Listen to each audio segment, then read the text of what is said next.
Hey everyone, it's Libby with WootRecruit, your go-to recruiting program for the high turnover industry, such as cleaning, lawn care, landscaping, roofing, you name it. If you're in the service-based industry, we are the recruiting program for you. We are the first ever recruiting program tailored exclusively for the service-based industry, turning recruitment into a growth engine. Stay tuned to transform your hiring strategies. I'm super excited to have how do you pronounce your first name? Garian? Garen. Garen. Yeah. Garen as our guest today, and we are going to talk about some fun employee recruiting culture topics. And I love our WootRecruit YouTube channel because whether you're a customer or not, we're here to help you. We're here to help you in that game we call recruiting, especially in this high turnover industry. If you're in cleaning or lawn care, like I said, it is a constant, I wouldn't say struggle. It is a constant evolution of your business. Yeah. So, and today, we were talking in our podcast about, business struggles, and we got into the subcontractor when you went to employee topic. Yeah. And I would love for you to just share a little bit about that. Like, how did it going from ICs to employees change your business and the culture of your business? Yeah. So one thing I would say to be able to make that transition required me to be a better communicator. So let's start from that. All right. Going to Toastmasters, putting it on my schedule every morning to practice talking in front of the mirror. So I can see my cadence, see how I use my hands, see what kind of facial expressions I present. All those things help me to be able to connect with people better. So that every time I met people, I was able to speak from the stage. Some people feel as though they have to be on an actual stage. Well, anytime we're talking, you're on the stage and you're on audition. So people are paying attention. They're paying attention to how you make them feel, how you make them think, how you engage them, inspire them, the whole nine. So if you can do that all the time, you begin to make recruitment or recruiting easier because people say, I want to be around that person. I don't know why, but I just love being around you. So when I made that transition from subcontractor to employees, they actually chose me first before I chose them. Awesome. And, I will 100% agree. Not now, but I did previously. Probably. So I've owned other businesses. I've had a bar. I've had a restaurant. Okay. If you're in Orlando, you know Ybor City. Yeah. I had a bar in Ybor City. Yeah.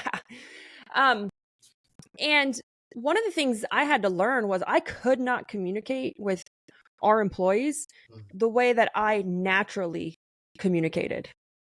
Because the way I naturally communicated was very direct and no filler words, to the point. Yeah. No words of affirmation built in there. And people took me as being like non-caring or insensitive or just the bossy person.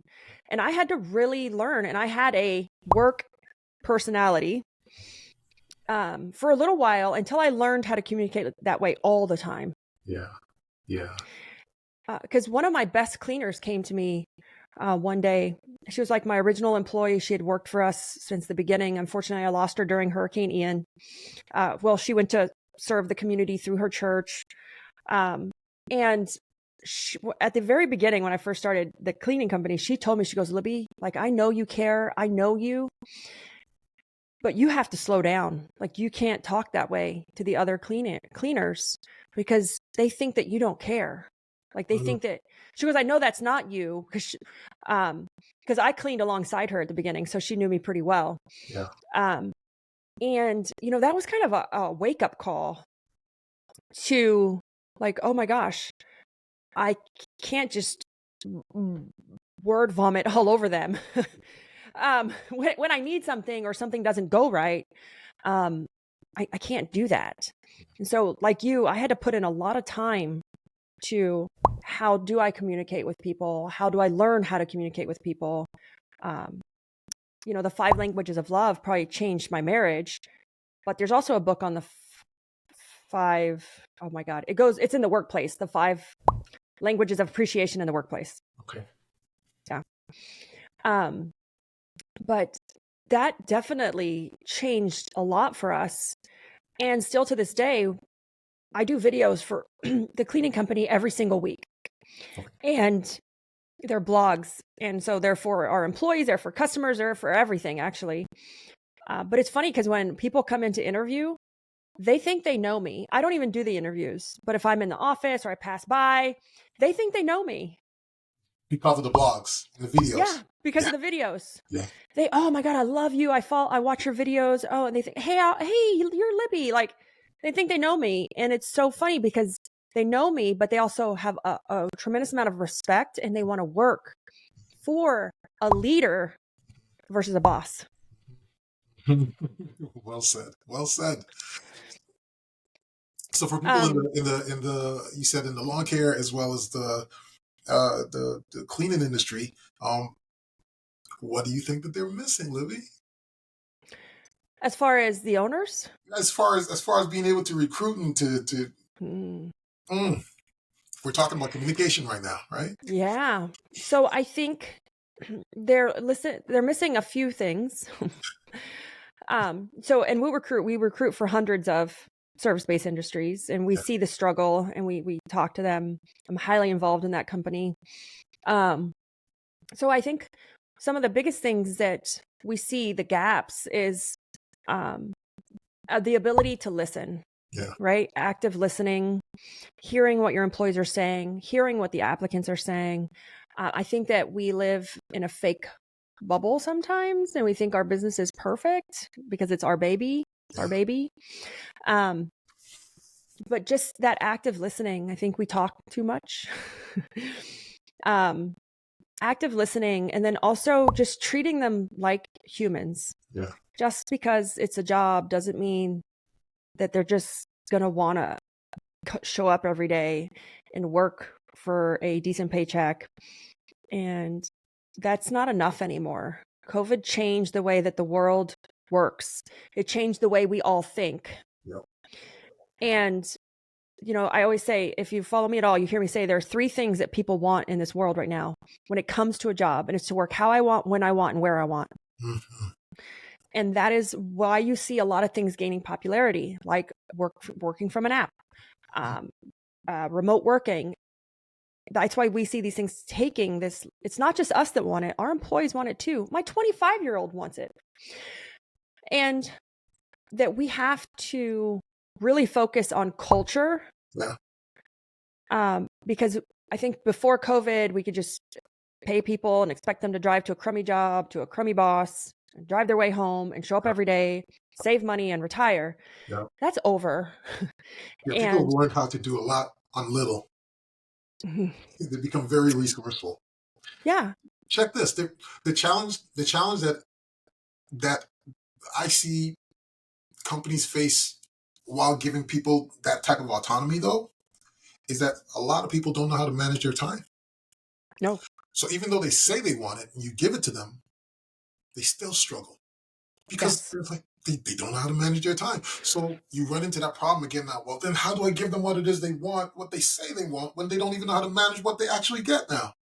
Well, I love this topic because I am a professional organizer certified in Marie Kondo and time management, life coaching, you name it. I don't use any of them, but but this is my jam, is organizing. Like, if you were to see how we organize the technicians, like playbooks, the SOPs, how we organize the office, because a lot of people tell me, they're like, Libby, like, oh, they don't know what to do. I love this day. Oh, everybody's garbage. I'm like, at what standard is everybody garbage?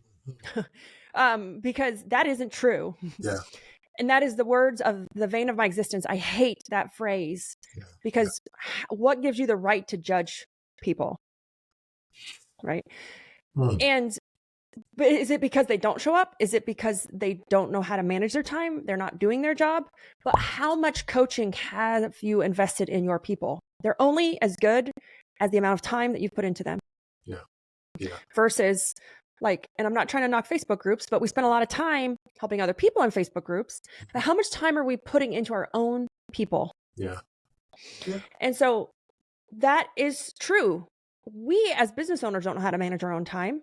I do a whole series. It's called Digital Mental Housekeeping. A whole series.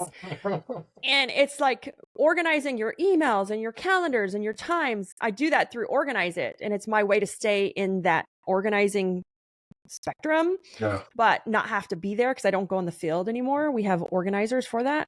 Okay. But I started this series to help business owners. But it's one of those things where if we don't know how to manage our time, how can we even expect our employees to know how to manage their time? We have to have, and that's why I love the topic of remote. With WootRecruit, we have about 18 remote employees all over the world. Organize It, I have 4 remote employees plus the office. So, and we try it and we fail. Mm-hmm. And we're like, well, that didn't work. I'm not going to do it again. And I think this is also why we have high turnover in cleaning in our staff. Oh, nobody wants to stay. Well, here's the thing, is it comes back to culture and communication. And it's because we think that we build culture the traditional way. And I'm going to push back against that. I get very passionate. You can start to hear it come out in me. And that's because even with our cleaning technicians, our remote staff, they're all essentially remote. And we don't work at Chick-fil-A and we can't have a discussion at the water cooler and we can't sit down and have lunch together. We can't. And that is where this, I don't know how to organize my time, or the technicians don't show up on time, or they're not doing their job. It's the same thing as the office isn't doing their job, or my remote employee doesn't know how to manage their time. It's the same thing with the field staffs not doing a good job or having quality issues. And it's because in a real traditional like setting, if I worked at Chick-fil-A, culture happens naturally through engagement of passing by, and where with remote work happens first and then culture is a byproduct. And so culture is different, but it takes no more or no less effort than it does in a remote setting versus a remote setting. In a person setting versus a remote setting. The difference with culture in a remote setting is it has to have structure and more communication, because they cannot read between the lines. You cannot hear somebody on a phone because they're not with you. You cannot see a cleaner in the field. So it has to have structure, and they have to know what the cadence is. They have to expect it. And you have to have a level of communication and organization like within your company that most people don't have, because we're either a hot mess or we have it all in our head and we haven't put it down anywhere. 100%. So this took me because starting WootRecruit, which is 100% remote, no office, employees all over the world, it became my mission about 2 years ago to learn how to run remote teams. Yeah. And this is going to suck when I say this, but right now, the culture is stronger in my remote and WootRecruit than it is in my Organize It that's based in Fort Myers. I live in Fort Myers. Have you been able to identify like what? Oh, yeah. Okay. Yeah, we're working on it now. And it's because I should be treating Organize It like a remote company, because our technicians don't come into the office every day. We don't see them every day. Yeah. It needs the same consistency and cadences that we use in an actual remote setting need to be applied in our cleaning company. Beautiful. And there's nothing wrong with all of that. This is the ebb and flow of being in business, right? We learn from different areas and tinker and we pivot, and this is it. If there weren't any problems, they won't need you. Nope. So this is awesome. So I wanted to hear back from you about like the difference that you felt that it affected the culture of your company when it went from like those ICs to employees. And again, we're not knocking anything. They all have their place. No. They're all, absolutely. Yeah. They work both ways. Yeah. Being able to build a culture, being able to interact with my team members on a regular basis became beautiful. And for me, I was all about the remote. So we didn't have to all come into one space, meet at the office. No, we'll do training out in the field as a team. because there's so many things that people are managing on a day-to-day basis with their family, with their homes, with their work. Sometimes it's their second job. So it's like, how can we make it easy for them to be able to plug in, plug out? And the one thing I would always tell them, I said, listen, guys, just do what it is you need to do. If you need any new tools, let us know. We want to make life easy for you so that when you leave work, you don't have to think about it again. I don't want you waking up in the morning checking your phone. Did I miss something? No. Like, just knock it all out. Go home and then be. Be a mom, be a dad, be whatever it is you need to be when you leave this place, right? So I use that as an opportunity to help people learn how to manage their time, manage their mental energy, right? Manage the emotional state, right? Because there's so much going on in people's lives. And to your initial point, 100%. where if we're not cognitive or aware about that, if we're not emotionally invested in what may be going on in other people's lives, they're not going to connect with us, right? They're Yep. not. They're going. It's going to be easy for them to call out because it's like, I don't want to deal with that today. So for me, who's intrinsically a teacher, I used all of that to play with and to help people to be better, to help me to be even better along the journey. Because you said it, yes. Sometimes we're a hot mess. Like, our brains are all over the place, man, and we lose structure ourselves. So because I know that I lose structure, I can have compassion for someone else, just like me. Libby's having a bad day, right? And I could be compassionate towards you in the way that I communicate. So it's all intertwined. This whole thing about business, man, it's all intertwined. And treating them like humans. I was, this was like 2 months ago. I walked in my office, or I was leaving the office, and I said, man, if I was an employee, you guys would fire me, because I had Austin, he's 15. So I have a 25-year-old, a 15-year-old, and a 5-year-old. Okay. And he's 15 and he's on the high school basketball team. And I'm like, there's not practice today. There's practice. There's a game. I'm like, oh my God, I would get fired, because it's like, school gets out at 1:30 here, and Yeah. like, oh, there's no practice, mom, I need a ride. I'm like, oh, there's practice, never mind, I don't need a ride. Like, and I'm like, oh my God, I'm so inconsistent right now. I would Yeah. get fired if I was an employee Yeah. of my own right now. And just remembering that life happens and they're human, and maybe it's not a time for them to work for you, or maybe it is, but having that compassion and that grace that we give ourselves, Mm-hmm. that you pass on to other people, Mm-hmm. is so key to building and creating a culture that you want in your business. Yeah, and you want to be a part of and you talk about it, man. The compassion and the grace that we give ourselves. This is where I think people get tricked into that work-life balance thing, because they feel as though I can be compassionate to myself at home personally, but then at work I got to be a tyrant. No, it's all the same, you know. And they're so scared that so I did this series of leadership ingredients for recruiting, and there was like 12, and they were like patience and empathy and candor, and you know what, you know what the feedback I got was with so many was, I'm scared that they're going to find that as a weakness. I'm listening.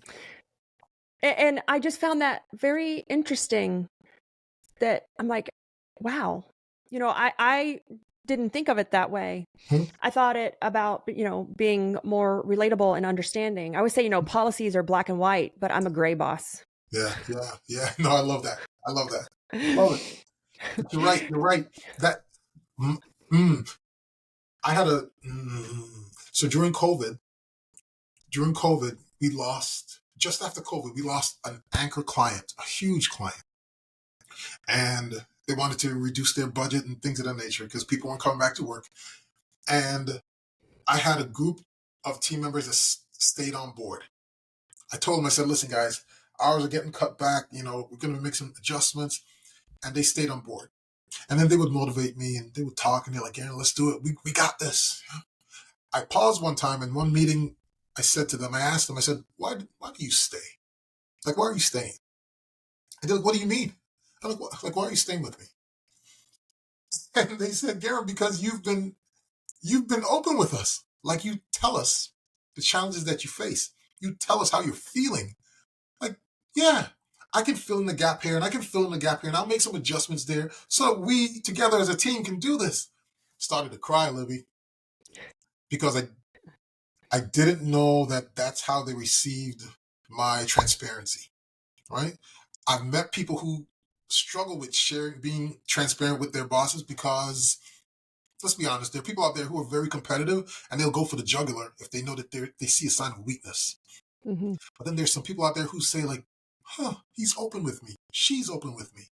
Here's how I can help. I get to raise my hand. I can help you there, boss. And they feel so good that they can help, right? They're bringing value as opposed to just doing what they're told to do or what the role requires.